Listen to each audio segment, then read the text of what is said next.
Men do'stim ot olib ketgan turibman. Ha? Do'stim ot olib ketgan turibman.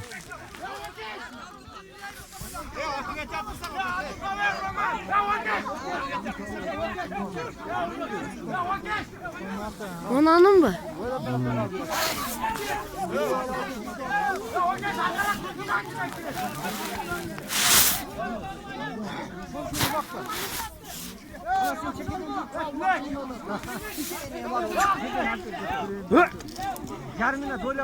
Girip çay çıkarmam. Ha?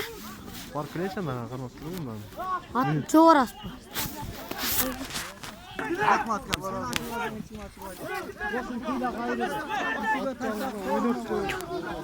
Valla değil. Yüreğinde sen konuşmak mı?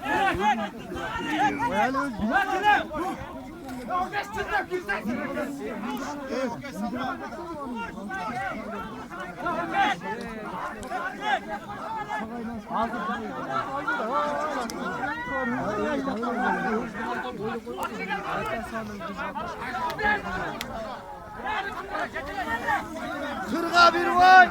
Berak tırtırlar çıkan da talaşasılar. Nereye gene?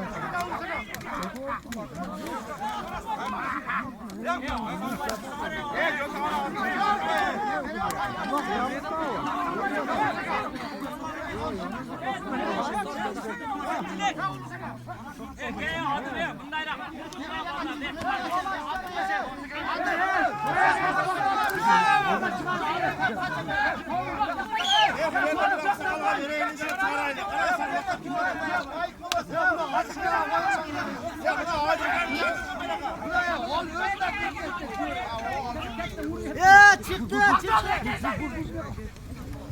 Gitti.